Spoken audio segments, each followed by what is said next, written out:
Se mueve el mundo a una velocidad que uno a veces ni le entiende. Yo creo que usted que está allá no lo entiende. Se decía que para este año, el 2025, la primer potencia del mundo iba a ser China.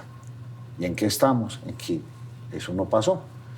Se mueve la cosa política, se mueve la economía, cambia el paradigma de las democracias. A veces mucha gente se pregunta, ¿será que el sistema democrático actual de gobiernos funciona?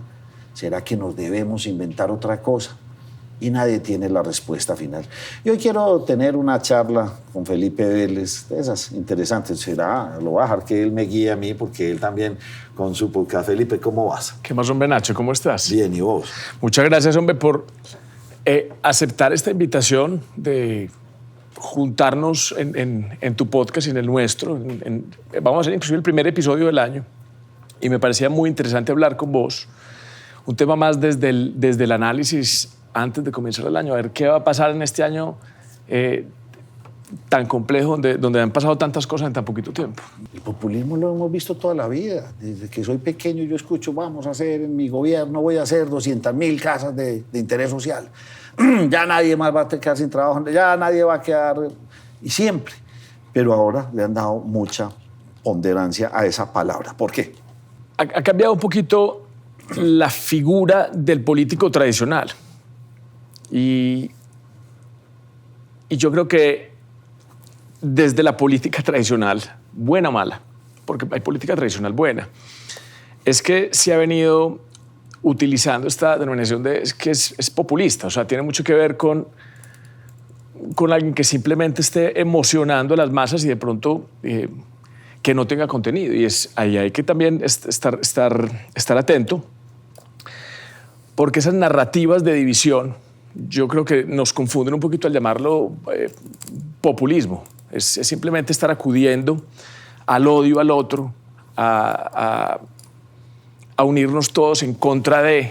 Y yo creo que eso tiene otro nombre distinto al populismo. Hay que vuelvo y te digo, como se juega el juego electoral, a inspirar a la gente alrededor de las ideas y de las soluciones. Pero entonces eso es una tarea pendiente. Sí, tal vez lo que usted dice es muy válido. Tal vez el populismo en la actualidad lo que tiende es a dividir. Sí, señor. El otro eran simplemente promesas que yo veré si las puedo cumplir o no las puedo cumplir. Que generalmente no, ¿cierto? Sí, entonces generalmente no, pero lo que hacen es generar en la actualidad esos enfrentamientos, y no solo en Colombia. Usted se va para Estados Unidos y vimos eso claramente. Lo estamos viviendo ahora con Abascal en España. Lo vimos con la nueva mandataria de Italia. O sea, se está viendo por todas partes del mundo. ¿Cuál es la primera conquista que tiene que hacer un país? ¿De sus capacidades de pronto o qué? ¿Por qué el imperio francés, el imperio inglés, por qué fueron tan grandes? Porque, y yo siempre lo he dicho, no sé si es la última verdad, lo primero que exportaron fue su cultura. Y exportaron su cultura, su música, su vestuario, lo volvieron aspiracional. Ese es el gran dilema que tiene China. Primero, una barrera idiomática. Segundo, una barrera cultural bastante grande, que yo creo que en el fondo le impide mucho volverse ese país líder a nivel mundial. No, están tratando de hacer ya muchos videitos, usted lo ve aquí en las redes, de cosas graciosas y tratando me toca montar en lo que hacen los gringos. Pero occidentalizándose. Sí, occidental les toca, porque es que nadie se va a orientalizar. Es que es un reto para uno, vaya aprenda. O sea, hay un mundo culturalmente globalizado. Total. Y esa cultura es la cultura norteamericana. Ajá. No, tenés mucha razón en eso. Entonces, lo primero que tengo que hacer es eso. Listo. Conquisto con mi cultura, con mi comida, con todo eso. Y ya después yo me voy metiendo. Y en geopolítica, cuando usted que me lleva pues este panorama internacional, entonces cuando usted ve a China, tranquilito en el discurso, ni hablan duro, ni hablan tan, listo, usted me va a subir los aranceles, yo le subo este poquitico por acá, y voy haciendo. Somos los dueños de la mayor parte de la deuda pública de Estados Unidos. Ustedes son el mercado más importante para nosotros, pero vamos suavecito. No salió a hacer escándalo, no salió como nuestro presidente para decir a los 5 minutos, entonces yo le subo el 25. No, China está haciendo las cosas porque nunca ha sido un país colonialista, no ha sido un imperio toda la vida, sí, eso sí, pero nunca han sido pues, de invasiones. Ellos están en su mundo y no tienen, digamos, como que esos pensamientos. Es que hasta el mismo Estados Unidos dejó de invadir países hace muchos años. Estados Unidos ya no está en esa política. Ahora Estados Unidos está a ver cómo sobrevivo ante esta guerra que tiene el mundo invadiendo. Es que el que no tiene nada que hacer en el mundo, ¿para dónde se va? Y es tan fuerte la economía que lo salva a todos. Pero eso también es una consecuencia de muchas cosas, ¿sí me entendés? O sea, porque esas economías extractivas, o sea, ¿quiénes son los dueños de las economías de esas repúblicas bananeras en África, ¿cierto? Llenas de dictaduras, y quiénes extraen todo ese dinero. Entonces vienen como unos príncipes en Europa y la gente sale y busca para allá oportunidades, trabajo. ¿Cómo van a dejar morir a los hijos de hambre? ¿Sí me entiendes? Yo creo que ese tema de las migraciones es un poquito una consecuencia. Y le tengo un dato curioso. ¿Cómo está Suecia? Dígame ¿cuál es el primer puesto en Europa? ¿En qué lo tiene Suecia? Pues lo tenía en nivel de desarrollo de la sociedad, de equidad, de avances sociales, de falta de brechas. Miren cómo estamos de perdidos. La mayor tasa de homicidios en Europa la tiene Suecia en este momento. Suecia. Se les desconfiguró, tenían una sociedad construida muy bien y llegó el globalismo y dijo, pobrecito, todos estos musulmanes, traigámonoslos para acá, y entonces estos empezaron a montar sus combos y empezaron todas estas guerras a matarse entre todos. Dígame usted qué puede esperar de un sueco, son queridísimos, son fríos, son apáticos, pero hay gente en el fondo que... Y ahí vuelven y emergen liderazgos de derecha, de ultraderecha, y se desordena y se divide un país. 30 años consecutivos recibiendo migrantes a dos manos. Claro, porque ahí viene otro de los dilemas, porque aquí no los podríamos enumerar. Ay, es que ya mi gente no quiere tener hijos, ya mi población no quiere crecer, entonces vamos con la natalidad para abajo. ¿Y yo qué? ¿Cómo va a pagar este país? Empieza a recibir. ¿Y empiezo a recibir a quién? Alemania, Merkel. Dicen que Alemania, bien complejo, todas las decisiones de la Merkel fueron duras, apagar las centrales nucleares, dejó dependiendo a Alemania del gas de Rusia. Del gas de Rusia, sí. Recibir tanto migrante en Alemania empezó a desconfigurar, porque igualmente somos países, tenemos nuestra cultura y sabemos cómo nos entendemos y sabemos cómo funcionamos. Pero cuando vos mismo te haces ese harakiri, bien complejo. Y entonces viene todo este asunto, entonces viene todo este Oriente Medio. ¿Y para dónde coge el Oriente Medio? ¿Y para dónde cogen los africanos? Todos para Europa. Y le va a dar la potencia económica, la generación de trabajo, la generación de alimentos, soportar esta carga que no estamos hablando que son los 3 millones o 4 millones de venezolanos que llegaron a Colombia. Eso Colombia los asumió y entraron en la economía. Hoy son el 10% de los habitantes de Medellín son venezolanos. Listo, pero entonces cuando usted ya habla que no son 3 millones, sino que a Europa están entrando 20, 30, 40 millones de personas de África y de Oriente Medio, ¿usted cómo entiende eso? Ahora usted me dijo que le hablara cosas y yo medio me preparé en toda esta temática porque es lo que uno va aprendiendo en esta profesión. Entonces vuelvo y juego a lo que dije al principio. Se agotó el modelo democrático. Hablamos al inicio que dijimos que el populismo siempre ha existido. Esas propuestas populares siempre, en todas partes del mundo. Listo, ahora ya encontramos una diferencia. Y es que la segunda palabrita que le voy a decir ha existido toda la vida. Dividir y reinarás. Entonces el populismo asociado a generar traumas de clases, de diferencias, confrontaciones, dividir y reinarás. Entonces se juntaron dos cosas que antes no se juntaban. Sí, se juntó el divide y reinarás con el populismo y listo, y funciona en Hamas, funcionan en Cuba, en Venezuela, en Colombia. Ahí estamos viendo esa gran guerra ideológica, mediática, diciendo es que esto y la oligarquía, y entonces las palabras repetitivas de la camioneta y la palabra repetitiva de esas carreteras para las camionetas, divide y reinarás. Se juntan dos y empiezan y es muy doloroso que eso pase, Felipe, porque es enfrentar a tu mismo pueblo. Y la gente no quiere oír. Cuando la gente está sumida en uno de esos bandos, no le gusta mucho oír. Pero creo que hoy ya es muy difícil no ver lo que está pasando. Yo no sé cuál es la tara que tenemos en política de no poder construir futuro, dejar de mirar tanto para atrás y empezar a caminar rápido. Es que cuando usted se tiene que devolver porque se me quedó el termo, ¿usted cuánto tiempo pierde? Y seguí caminando y me volví porque me olvidaron las gafas oscuras, entonces devuelva a recoger las gafas oscuras, o se me olvidó, y entonces usted va y devuelve, va y devuelve. ¿Por qué no nos vamos? Porque desde el primer día no estamos bien equipados con los que son o los que creemos que son, porque en última instancia nunca es la verdad absoluta. ¿Por qué no nos equipamos y vamos para adelante y no tenernos que devolver? La política se volvió, en mi concepto, me da un gran pesar eso, que no nos muestran futuro, no nos dicen cómo vamos a hacer en el año 2050. Es que el año 2050 para un político no existe. Buenas, ¿cómo están? Aquí estamos otra vez empezando este año. Tenemos hoy a un invitado muy especial, al doctor Enrique Peñalosa. Enrique, muchas gracias por estar aquí con nosotros para conversar un poquito de ciudad, para que compartamos experiencias de lo que usted ha hecho en Bogotá, para que hablemos un poquito de país. Y nuevamente, muchas gracias por estar aquí con nosotros. Yo estoy convencido que hice 10 veces más obras por los pobres en Bogotá que Petro. Me encantaría, yo sueño con que algún día me pusieran en una mesa con Petro. Es que Petro ni conoce Bogotá, no tiene ni idea ni siquiera de dónde es que queda nada. ¿Cuál ha sido su mayor acierto dirigiendo a Bogotá y su mayor error? No, lo que yo estoy enfatizando es que yo he hecho, que no nos vengan a echar el cuento estos señores de izquierda, es que ellos son los que trabajan por los pobres. Yo sí que he dado batallas por los pobres.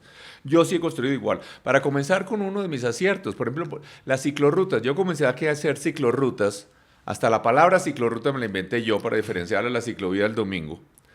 10 años antes que París o que Nueva York. ¿Pero por qué? Construyendo igualdad, para mostrar que un ciudadano en una bicicleta de 100 o 200 mil pesos será igual de importante que en un carro de 200 millones de pesos. El Transmilenio es igualdad. Cuando está un carro de 500 millones en el trancón y no se mueve, y el Transmilenio le pasa a toda velocidad al lado, ¿no? Un niño le puede hacer así por la ventana al del carro de 500 millones. Eso es construir igualdad. Y no solo igualdad, incluso de ingreso. Por primera vez, un ciudadano en silla de ruedas pudo acceder al transporte público. Y hoy Transmilenio pues moviliza 2,5 millones de pasajeros día y está ampliándose en 60%. Está movilizando 75,000 pasajeros hora sentido, que es más que todos los metros del mundo, más del doble de cualquier línea de metro en Europa, y a una fracción del costo. Entonces esos son logros, pero también hay otras cosas revolucionarias, es decir, toda clase de cosas para construir igualdad. ¿No? Yo legalicé 5 veces más barrios informales que el siguiente alcalde. ¿Para que llegaran servicios públicos o para que la todo. gente pudiera...? Entonces, lo legalizamos y además los titulamos para que hubiera títulos, para que pudiera hacer inversiones públicas. Hicimos alcantarillados, acueductos, parques, colegios, megacolegios, pero digamos en los colegios. En la educación sí que hicimos inversiones de verdad, no solo comenzamos a hacer colegios de lujo como no se habían hecho en Colombia. Pero más importante que eso, hice 68 colegios, más importante que eso, es que hicimos un esquema mediante el cual los mejores colegios privados de Bogotá y la mejor universidad de los Andes administran muchos de estos colegios, con unos resultados asombrosos, que niños en estratos 1 y 2 tienen resultados equivalentes en las pruebas saber y demás a los niños de estrato alto en colegio privado. Eso sí es una revolución, pero obviamente FECODE entonces, que no le gustó el esquema, y obviamente los otros alcaldes no se han atrevido a hacer algo parecido porque quieren ser los simpáticos con FECODE, Pero algo muy revolucionario y muy interesante pasó. Nuestro contrato de administración de esos colegios se vencía en el año 2015, ¿no? ¿Y quién era el alcalde en el 2015? Gustavo Petro Urrego. Entonces dijimos, se acabaron los colegios en concesión, ¿no? Se murió eso porque él, que es un enfermo en contra de todo lo que sea privado, privatización, neoliberalismo, todas esas palabrejas que le gustan. Yo seguramente seré candidato, precandidato presidencial, y si no, lo que me interesa es que logremos cambiar esta demencia que estamos viviendo. Pero, por ejemplo, aquí hace falta hacer una reforma urbana. Es mucho más urgente todavía que la reforma agraria, mucho más. Porque, entre otras, hoy tenemos que el 85% de los colombianos son urbanos y solo el 30% de los colombianos tiene vivienda propia. 35% por el estilo. Nosotros tenemos que resolver bien esa necesidad de vivienda. Y en mis 2 alcaldías hice proyectos de vivienda para más de 500,000 personas, ¿no? ¿Cuántas unidades? Son 130,000 en Lagos de Torca y como unas 25,000 en Metrovivienda Recreo y Metrovivienda Porvenir. ¿Y cuál es el déficit? Total, ¿cómo? ¿Cuál es el déficit del cuantitativo de vivienda en Bogotá? O sea, ¿cuántas viviendas faltan? No sé exactamente, Juanse, no sé. Pero lo que es cierto, obviamente no es que hayamos hecho las viviendas, sino que hicimos unos esquemas y el urbanismo para lograr que eso se haga. Entre otras que tenemos que acabar. Hay tantos temas para hablar aquí. Es que en Medellín faltan por lo menos, y por eso es que Medellín se extiende hacia las laderas, en Medellín faltan por lo menos 50,000 viviendas. Y es un cálculo estimado de ese déficit cuantitativo, cómo lograr uno poder reducir esa brecha de una manera sustancial, o sea, como un tema como de que para allá. Aquí hablando de Bogotá y de dónde crece la ciudad, todo ese cuento de los falsos ambientalistas. Por ejemplo, aquí tenemos que Bogotá tiene una crisis de agua, ¿no? Uno dice... ¿Cómo? Y tiene una crisis de agua ridícula porque simplemente tenemos la farsa de que es que no podemos hacer el proyecto de Chingaza 2, ¿no? Y Petro anda diciendo que es culpa de Peñalosa, que es que la ciudad crece y entonces que por eso se acaba el agua. No es que la gente va a necesitar agua, no importa dónde crezca la ciudad, pero son tan irracionales las posiciones de él. Entonces, Chingaza 2 está frenado por licencias ambientales. Chingaza 2 es ridículo, es un embalse de 600 hectáreas que se inundan unos frailejones de Bogotá. Estamos hablando de que la empresa Acueducto de Bogotá le da el agua al 20% de la población de Colombia, a uno de cada 5 colombianos, ¿no? Porque no solo es a Bogotá, sino a todos los municipios aledaños, ¿no? Y ponemos en riesgo el suministro de agua de el 20% de los colombianos, que además producen el 30% del PIB del país. Yo le quiero hacer una pregunta y es, en esta narrativa de división que ha propuesto, y usted lo expuso al inicio de este podcast, el gobierno de Gustavo Petro, ¿qué le ofrece entonces Enrique Peñalosa como candidato, como precandidato presidencial al país? O sea, ¿cuál es esa visión suya de país? Mire, lo que yo le ofrezco a Colombia, primero que todo es gerencia y resultados, no hablar carreta, y mejorar de verdad la vida de los más necesitados, y no más cuentos de estos falsamente ambientales que tienen frenado el desarrollo, que no dejan sacar cobre, que no dejan producir carbón, que no dejan producir petróleo, que no dejan producir gas. Eso es absurdo. Acá tenemos que volvernos ricos. El problema ambiental número 1 de Colombia es la pobreza. Y nosotros tenemos que tener apoyo claro al sector privado. Que apoyo no se necesita ningún apoyo especial. Simplemente tenemos impuestos razonables, que no sean más altos que los de otros países, pero que entendamos a dónde es que se están yendo los colombianos, que es una tragedia. Se ha ido 1,5 millones de colombianos en los últimos 3 años. Y los colombianos que se van son gente berraca, porque no importa si es un PH en ingeniería o el portero de este edificio que se fue, son gente que está dispuesta a correr riesgos, no quiere que les den subsidios ni que les den nada, lo que quieren es trabajar 60 horas a la semana, ¿no? Entonces es una gente valiosísima. Trump cree que nos hace el gran daño bloqueando la inmigración, nos hace el gran favor, porque esa gente es valiosísima, que se nos queden, y lo que hay es darles oportunidades acá. Tenemos que entender una sola cosa. Lo que hace que los países se desarrollen y se vuelvan ricos es la empresa privada.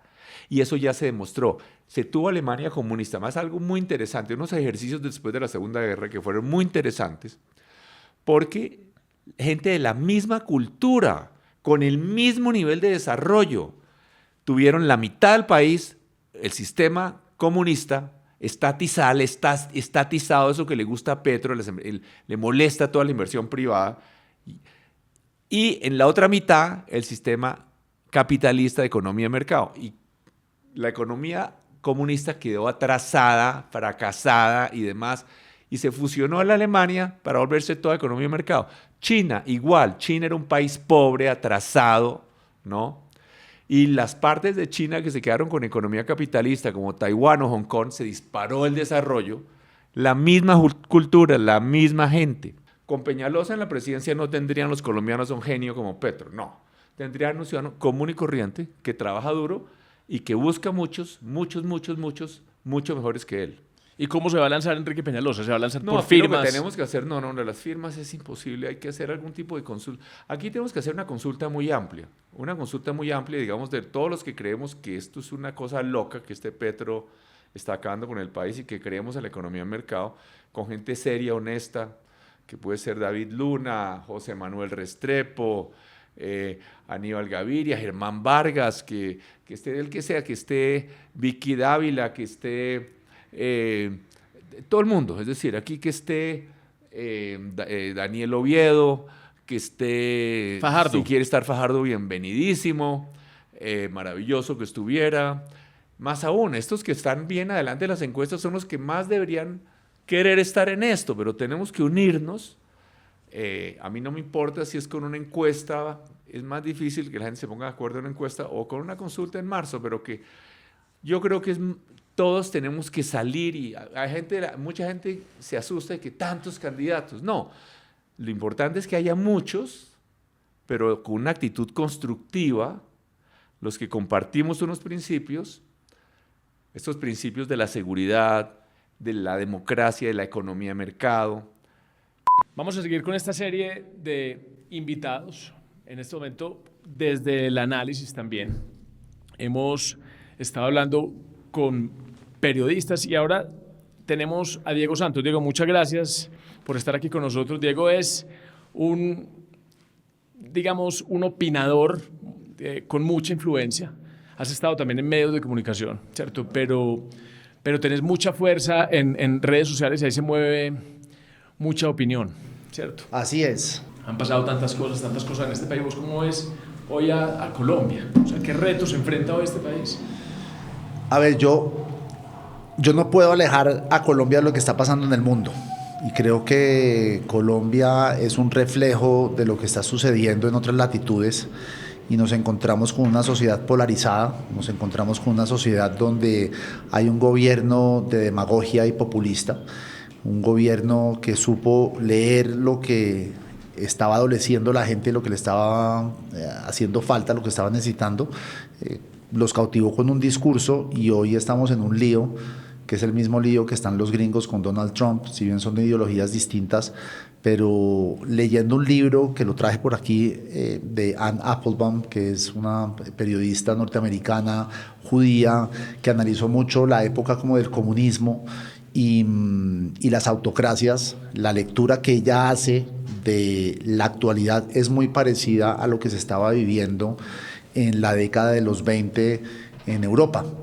Y eso me preocupa porque yo creo que estamos yendo hacia un mundo en una permanente conflagración. No quiero decir la Tercera Guerra Mundial, pero sí estamos en una cosa como efervescente, caliente, peligrosa y no sabemos hacia dónde vamos. Estamos como en un estado, y aquí ya entro en Colombia, en un estado como de ceguera, donde no estamos viendo los riesgos que nos vamos a enfrentar en unos pocos años. Quiero que hablemos del papel del periodismo objetivo, o sea, la importancia y la relevancia que tiene el periodismo, porque las redes sociales sirven mucho para este tipo de liderazgos, ¿cierto? Para estos liderazgos divisivos, de narrativas de odio, de división, tanto háblese de Trump, hablemos de Petro, ellos utilizan mucho ejércitos, bodegas, y hace falta el papel de los medios tradicionales. Pero a los medios tradicionales les ha pasado algo muy delicado y de hecho escribí una columna esta semana que hablaba al respecto y es: los medios cayeron en la pelea del clic, en la tiranía del algoritmo. Hoy en día uno va a las salas de redacción serias de periódicos y medios tradicionales y la exigencia con sus equipos digitales es que tienen que traer seguidores, interacciones, likes y comentarios. ¿Y cómo se logra eso? Pues dándole gusto al algoritmo. ¿Y cómo se le da gusto al algoritmo? Con posiciones extremas, con títulos amarillistas, con sesgos de confirmación de una tendencia u otra, con lenguaje, no voy a decir camarrero, pero sí como medio amarillista. Con titulares que a veces no tienen nada que ver con lo que está adentro. O titulares que llaman la atención, uno hace clic y cuando uno lee el anterior de la nota es un engaño lo que te estaban tratando de hacer con el titular. O la nota es muy floja por dentro. Y eso le ha pasado cuenta de cobro a medios muy importantes. Aquí en Colombia, medios tradicionales, serios, que uno vea, no voy a mencionar nombres porque ya suficientes enemigos tiene uno como para meterse más con otros. Medios muy reputados en sus productos reales, sea prensa, programas de radio o noticieros. Tú entras a sus cuentas de Instagram o de Facebook y es realmente lamentable, es vergonzoso. Están jugando el mismo juego entonces. Están jugando el mismo juego. ¿Y entonces qué papel tienen los influenciadores ahora en este momento? Hoy en día es la ley de la selva. Es una jungla, hoy no hay reglas. Pero vos has sido muy crítico con el gobierno de Petro, has sido una voz crítica. Para vos, ¿cuál es el peor error que ha cometido el gobierno de Petro hasta ahora? Qué pregunta tan compleja. Yo creo que el peor error de Petro fue pelearse con los empresarios, buscar esa bronca innecesaria con los empresarios. Petro hubiese podido haber adelantado muchas de las reformas que planteó, manteniendo un país en un clima más tranquilo, sosegado y de negociación, apretando cuando tenía que apretar, pero no echándole el pueblo encima al empresariado, a los gremios y demás, que creo que los empresarios y las asociaciones gremiales se han defendido bien, pero Colombia lleva 2 años paralizado, prácticamente. Sin inversiones. Sin inversión. Y ser empresario... Y perdiéndolas. Es que la gente no sabe, y perdiéndolas. Y la reforma que castiga durísimo. Entonces uno dice, oiga, venga, tú sabes más de yo que esto, pero gobernar se trata de conciliar, de llegar a acuerdos a través del consenso, a veces utilizando un poquito de mano dura que le permite al gobierno tener esa mano dura, pero no de destrozar lo que ya está construido. Y ser empresario no puede ser sinónimo de algo malo, porque la clase empresarial, el sector privado es el que aporta la mayoría de los empleos, el 95% de los empleos, la economía del país la mueve el sector privado, y si se frena la inversión extranjera, la inversión interna, se nos frena la economía, eso golpea el empleo y eso golpea al final el bolsillo de la gente. Pero eso ellos lo saben vender muy hábilmente y eso la gente no lo entiende. Eso que tú acabas de explicar de manera tan sencilla, la gente del común no lo entiende. Y no estoy llamando a la gente del común idiota. Lo que estoy diciendo es que ellos han logrado sembrar el imaginario de que el empresario no genera lo que tú estás diciendo, sino que el empresario solo genera utilidad para él, que el empresario solamente genera empleo para su beneficio y que explota a lo que ellos llaman el proletariado y para sacar esa plata y no devolverle a la sociedad lo que el trabajador le ha dado. Entonces, completamente de acuerdo. Esto es un discurso carente de soluciones o de posibilidades. Simplemente es graduando un enemigo y alineando a la gente de un lado del otro, ¿cierto? Contémosle a la gente, ¿Santos o Uribe? No, yo... es así. Yo creo que para combatir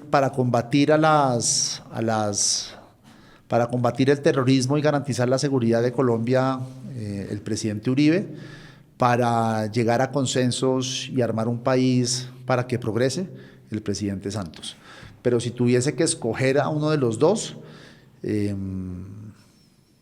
por familia diría que Santos, pero creo que Uribe entiende más cómo es este país.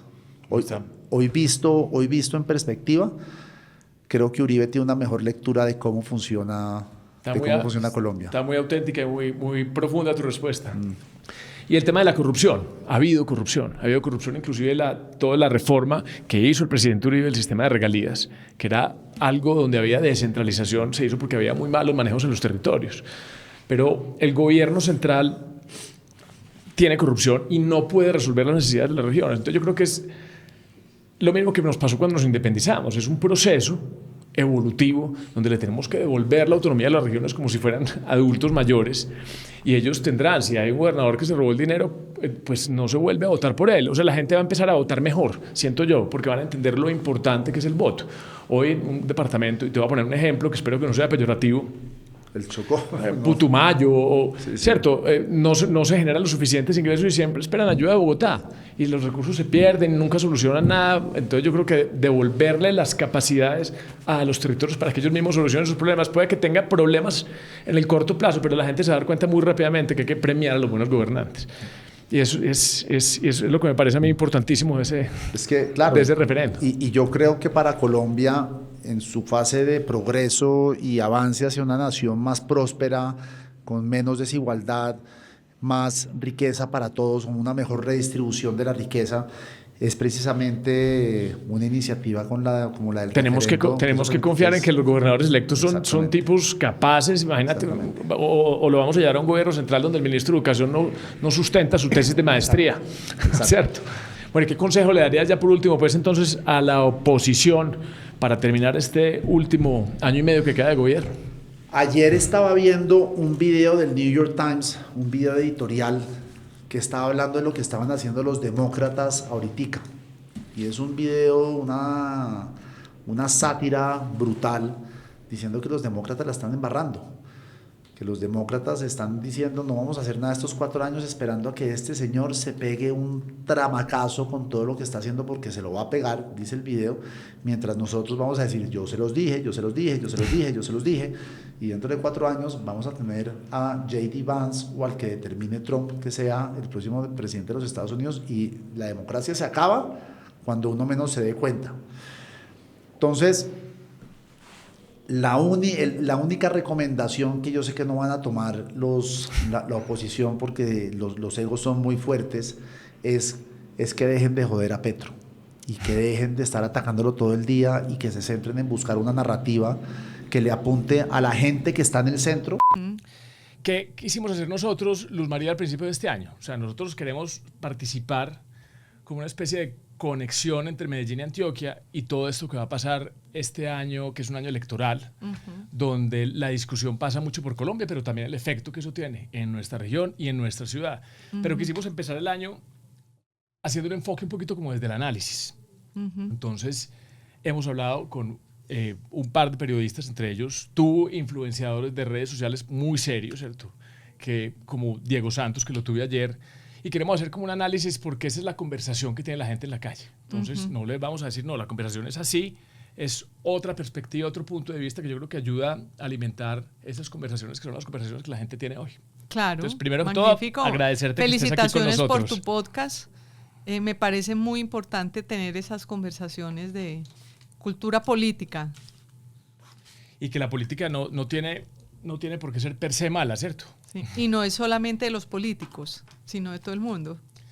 Es de todo el mundo. Las decisiones que se toman, donde se toman las decisiones importantes es en la política. Todo el mundo conversa de política. De pronto no nos gustan los políticos, pero entre más gente buena haya en la política, total, más la podemos cambiar. Bueno, y Colombia. ¿Cómo ves a Colombia ahora? Y digamos, ya se viene el 2026. ¿Cuáles son esos grandes retos que tiene Colombia para el 2026? Para las elecciones. Pues los retos todos. A ver, ¿qué me parece recientemente? Una de las grandes preocupaciones, yo creo que teníamos muchos en Colombia, era que el presidente Gustavo Petro no quisiera dejar el poder. Y yo creo que eso ha cambiado mucho. Y yo creo que el primer Consejo de Ministros del presidente Gustavo Petro fue un antes y un después. Ese primer Consejo de Ministros televisado.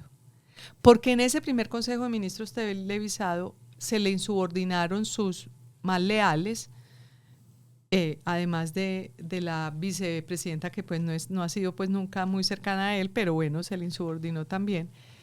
Y él decidió elegir a Armando Benedetti y a Laura Sarabia sobre todos ellos, porque finalmente dejó a Benedetti y le pidió la renuncia a todos los demás y todos salieron. Entonces yo creo que desde ahí, porque yo creo que en el fondo de su ser, Gustavo Petro es un hombre convencido ideológicamente, tan convencido ideológicamente que ya es casi obsesivo, más que convencido. Entonces, acabó su proyecto político. Él ahí, al escoger a Armando Benedetti, con todos los problemas de corrupción que tiene, con la política tradicional clientelista, porque una cosa es el Benedetti que le ayuda al presidente, a Petro, a llegar a la presidencia, y le ayuda a su proyecto político a llegar a la presidencia. Otra cosa es el Benedetti que acaba con todo el proyecto político del presidente, porque salieron pues todos los que mal que bien compartían esos pero mismos. Yo no creo que eso sea un tema... Pero entonces lo que yo te digo es que eso yo lo he sentido, es una percepción, básicamente una percepción. ¿Y cómo crees que se está configurando esas elecciones del 2026?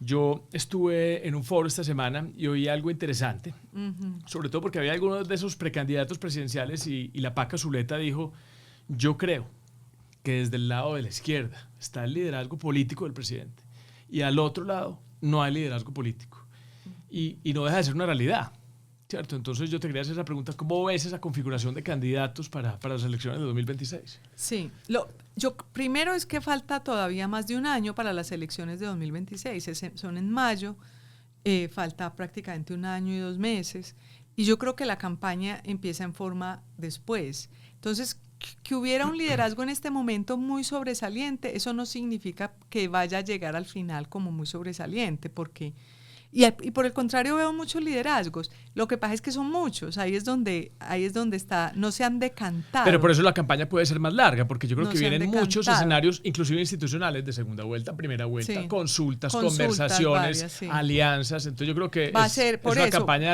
es larga y algunos ya arrancaron. Y puede generar sinergias, definitivamente. porque cada uno puede ir recogiendo y sumando. Sí, ahí lo que uno ve de todas maneras, pues siempre normalmente en este país y en las elecciones, pues terminan siendo 3 candidatos o 4, que uno se identifica con los que están más con el pensamiento de la izquierda, otros el de la derecha, otros el centro, y a veces hay uno u otro que le compite al de la izquierda o al de la derecha, pues son...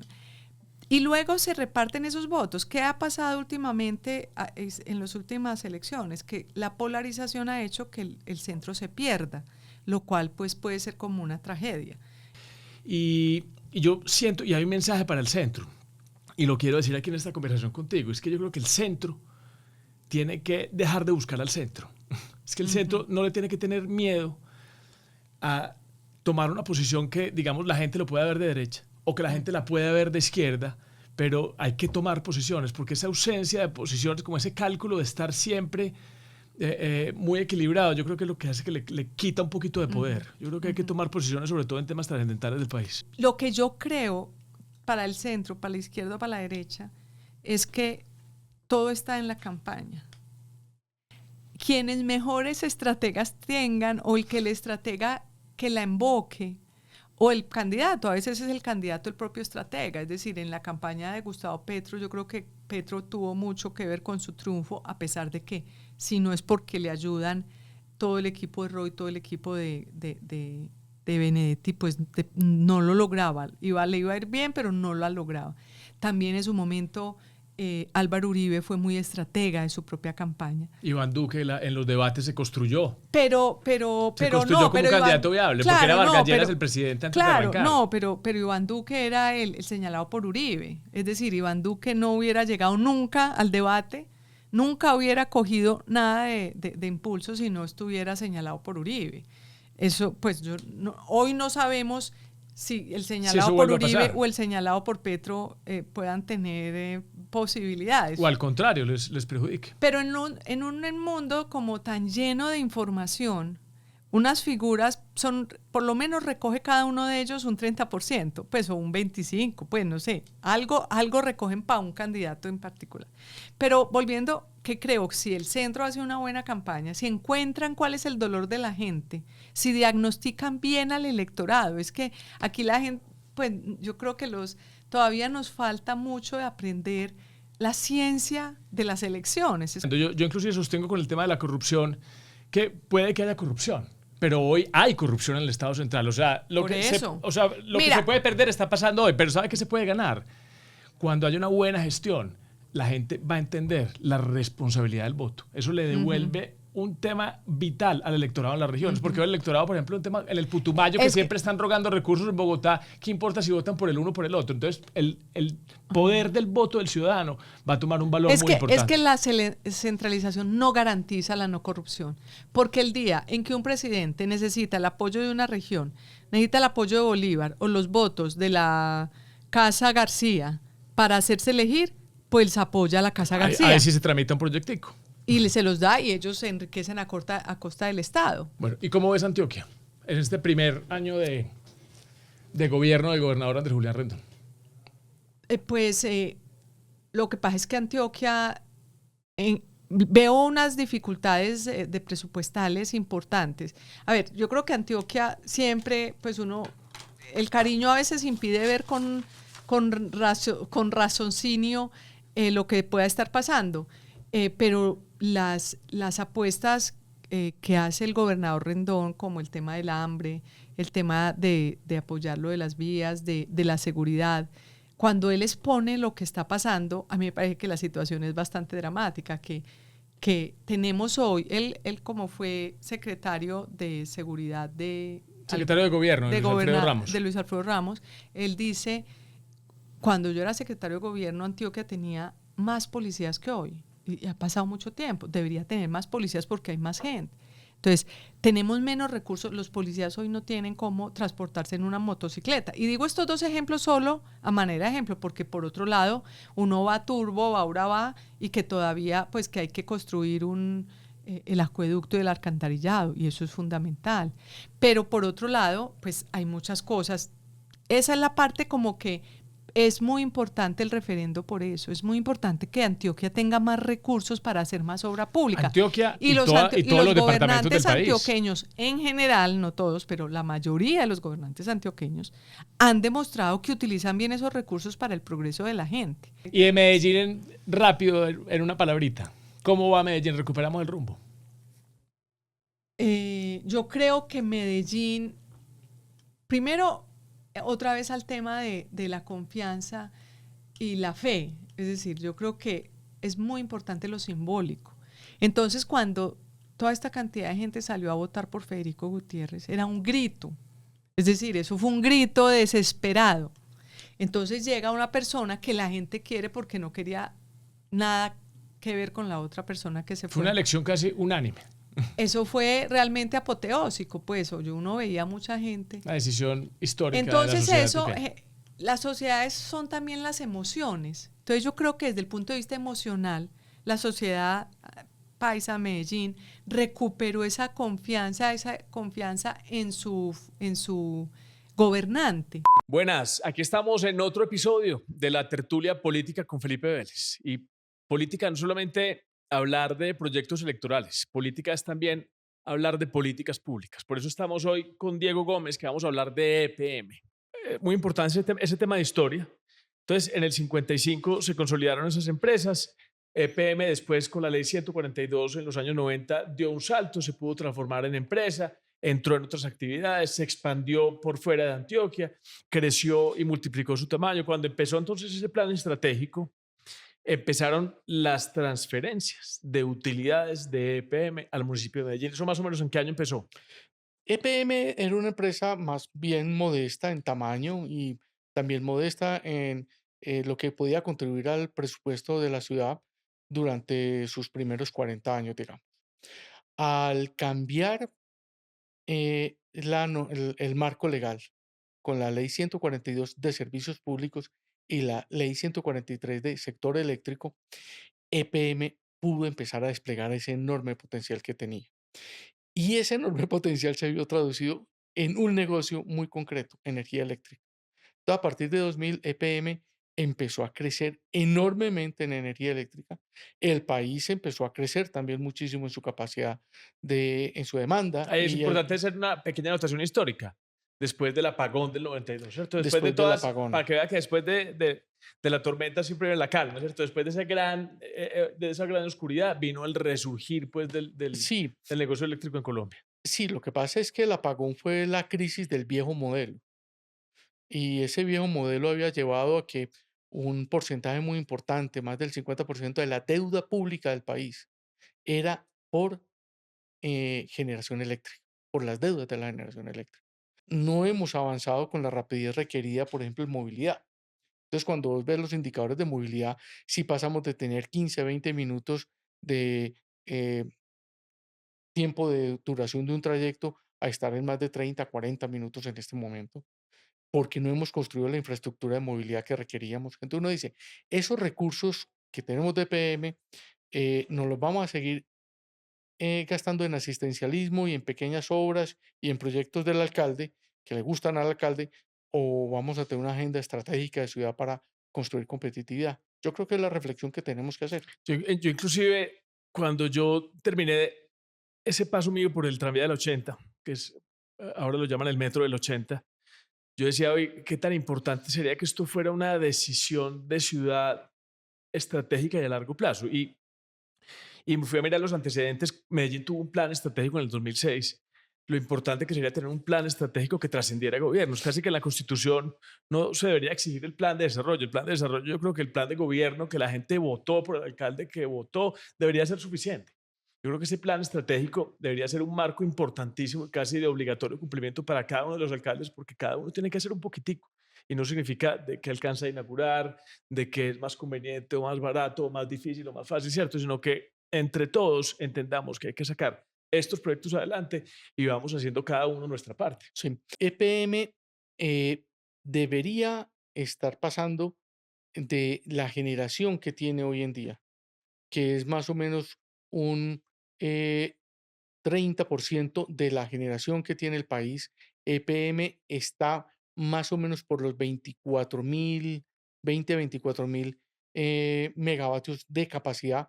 Vendió el año pasado 20.000 gigavatios y debe ser capaz de generar, eh, en este momento podría generar 24.000, 25.000 gigavatios, pero es que el país va a pasar de estar consumiendo 80.000 gigavatios a en el término de 15 a 20 años consumir 300.000 gigavatios.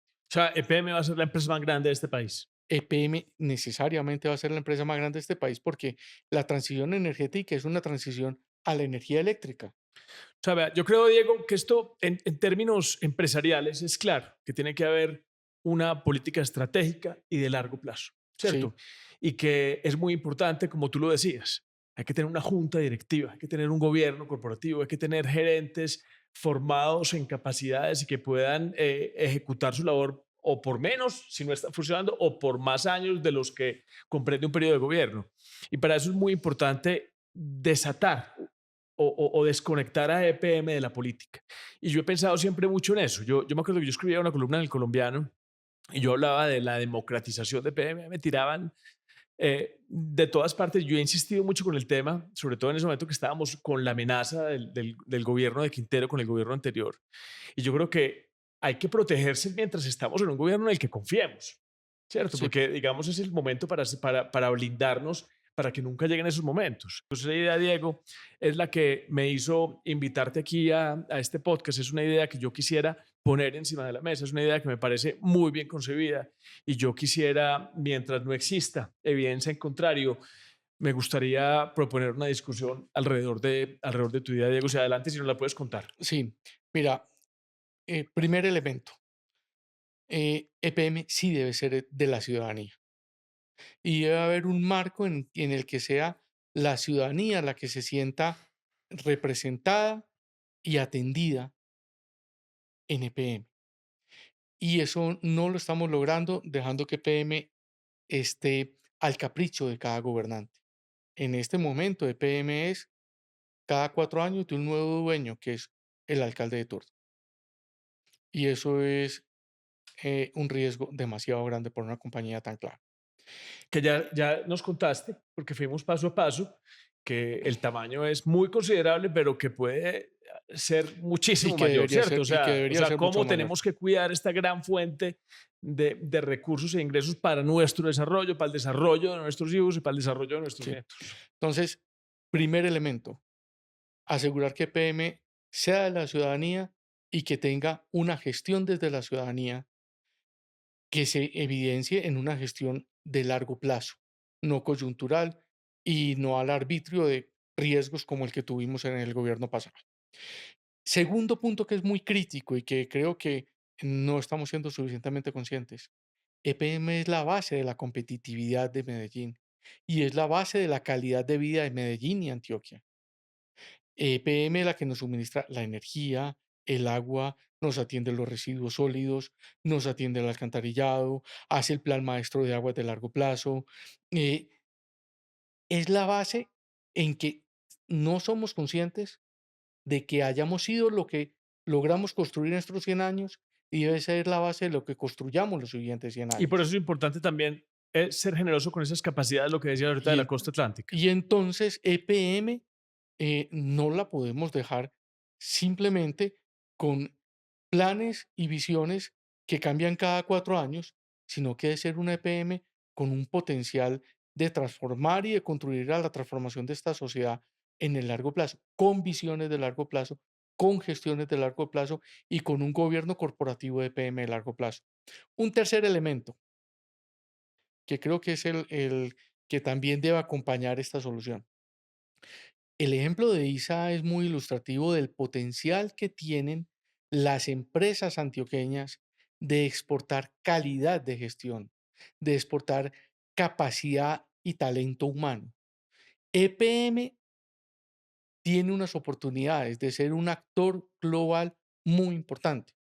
Y yo no creo que tengamos empresas que puedan en las siguientes décadas eh, ser exitosas si no son actores globales. Bueno, estamos en otro episodio más de La Tertulia Política, ahora con Alejandro Gaviria. Alejandro, muchas gracias por estar aquí con nosotros. Quiero hacer, Felipe, ahí como un pequeño paréntesis, porque lo que tú planteas para mí es como la gran pregunta sobre la política. O sea, el hecho de transformar, de ejecutar, de dejar algunas obras, de hacer la diferencia, de inmiscuirse en la complejidad de los problemas, ¿paga políticamente o no? A veces pienso que sí, pero a veces pienso que la política en estos tiempos se está convirtiendo en otra cosa.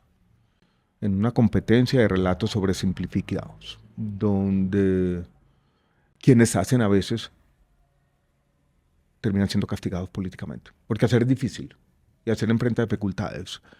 Y todas las soluciones son parciales, de alguna manera. Pero yo tengo una teoría novedosa al respecto. Hágale, hermano. Y es, llega la gente que de pronto no es la correcta a gobernar. Y se están haciendo elegir o por su carisma o por la forma en que manejan las emociones o cómo dividen la población. Yo creo que hay que entender, y los hacedores de políticas públicas, las personas que, y me incluyo, que quisiéramos transformar los territorios, tenemos que aprender a jugar a la política y tenemos que hacer la política que es la que le entusiasma a la gente. Y ese es un reto. Y si las personas que no tienen la capacidad de ejecutar, de hacer, de transformar, lo hacen, porque el resto no puede, ¿cierto? Yo creo que es un reto hoy, hay que jugar a la política que le gusta a la gente, hay que entusiasmar, hay que inspirar. Sin duda. Y hay que hacer las dos cosas. Uno tiene que ser capaz de ejecutar, de moverse en el ámbito de las políticas públicas, de buscar consensos, de ser transformador. Pero la política también es comunicar, de contar una historia, entusiasmar a la gente, de conectarse con lo que a mí me gusta llamar, Felipe, las emociones morales de la política. Y yo quiero hacer un paréntesis, porque uno siempre es buscando el ejemplo práctico y creo que aquí lo encuentro. Y es... alguien me decía de manera muy sabia que la derecha y la izquierda casi que ni siquiera tienen que verse representadas en la ideología, sino inclusive en la forma como uno se viste o en lo que uno dice. Y usted es de derecha o usted es de izquierda. Y la gente necesita rápidamente etiquetarlo a uno. Y yo sostengo que la izquierda y la derecha no le aportan soluciones a casi ningún problema. Y me gusta mucho más hablar de la teoría del juicio práctico. Y es que cada problema tiene una solución. Entonces hay gente que habla de la libertad del mercado y que el mercado hay que dejarlo libre, que el Estado debe ser muy pequeño y yo creo que todo tiene límites. Y este es un ejemplo. Yo creo que haya regulación de precios. Entonces la gente diría, no, eso es de izquierda. No, es que precisamente el Estado está para corregir cuando haya una falla de mercado. Y ahí había una falla de mercado. Eso a mí me parece una política espectacular de ahorro, de equilibrio de precios. Entonces los precios a los que se compraban los medicamentos en Colombia eran los mismos de Ecuador, los mismos de México, los mismos de Europa. ¿cierto? Claro. Porque aquí aprovechaban que había una protección de patentes tan fuerte que no permitía competencia y por eso los precios eran exorbitantes. Entonces, ese es un ejemplo claro de la teoría del juicio práctico, que cada problema tiene una solución correcta y casi nunca corresponden a la solución de izquierda o derecha. Para interesante lo que dices, todavía hay cuentas en redes sociales libertarias que dicen los problemas actuales de medicamentos tienen que ver con la regulación de precios, que nada que ver. Porque además era una falla de mercado típica, Felipe, es un monopolio. Y usted jugó mucho a la política. Usted jugó a la política, usted fue, digamos, agresivo políticamente y confrontacional también con Sergio Fajardo, que había sido su amigo por muchos años. Sí, eso fue duro de alguna manera. Sí. Y él se resintió. Él se resintió. ¿Y cómo está esa relación hoy con Sergio Fajardo? Hoy en día está un poco congelada. Hace rato no lo veo. Yo di una entrevista y en parte fui duro también porque creo que yo llamé esa actitud un poco de que nadie se nos puede unir. Narcisismo moral. Y recordé en esa época un texto muy famoso de la ciencia política ya de Max Weber, que él decía, un político tiene dos responsabilidades. La una llamaba como la ética de los principios, sí, de alguna manera yo creo en unas cosas y no voy a traicionarle, pero la otra es una ética de la responsabilidad, porque si usted se aferra a los principios, pero no entiende las complejidades del mundo político, pues nunca va a ganar. Y como nunca va a ganar, está renunciando a la posibilidad de transformar la sociedad, que es la razón por la cual está aquí. Entonces hay una especie de equilibrio que se tiene que buscar de manera permanente. Y yo sentí que esa coalición Centro Esperanza, no sé, no le importaba competir verdaderamente para hacer la diferencia, sino hacer una declaración de principios. Y eso me parecía que no estaba bien en el fondo. Yo sí me quiero defender en un aspecto, no fue por un puesto, yo no quería volver a ser ministro. O sea, yo apoyé a Gustavo Petro sin ninguna conversación burocrática. Eso es muy que yo importante no tuve. porque hay mucha gente que tiene ganas de perdonarlo, que usted nos cuente eso. Sí, no sé. A veces dar muchas explicaciones no tiene mucho sentido, pero bueno, yo entré y pasó lo que pasó. Yo me di cuenta desde muy rápido que estaba en el lugar equivocado.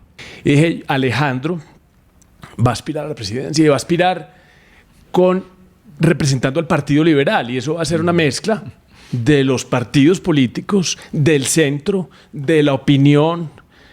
Ahí hay algo interesante. Alguien me dijo, no, él va a aspirar al Senado. Él ya se reunió él va a aspirar por el nuevo liberalismo. Entonces, a ver, ¿en cuál de las dos disyuntivas estamos? Todavía no he tomado una decisión, Felipe. Estoy en esa. Yo creo que puedo esperar un ratico, hasta julio, agosto. Lo del nuevo liberalismo es una conversación muy incipiente todavía. No hay un ofrecimiento, ni hay un acuerdo todavía. Lo de la presidencia se puede construir una historia, pero tiene que pasar por una consulta. Yo solo por ahí, por firmas, no voy a ir a la presidencia. Yo creo que no tendría mucho sentido. Sacaría 1 millón de votos y yo creo que no sería una cosa eficaz.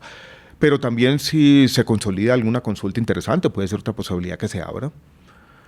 Me parece, y lo dije hace poquito, que ser precandidato presidencial es tal vez una de las posiciones más desprestigiadas en este momento en Colombia. No es una forma como de rebusque sofisticado. Entonces yo también he tenido como cautela en eso, de no sumarme a una lista como de 70, como que cada persona, sino más bien hacer un trabajo previo y estar ahí. Pero no he tomado una decisión. Yo creo que es temprano. Yo cuando tomé la decisión la vez pasada es el equivalente a agosto de este año, cuando salí de la universidad. Esto apenas se está consolidando. Pero yo voy a ser una figura política relevante en esto que viene.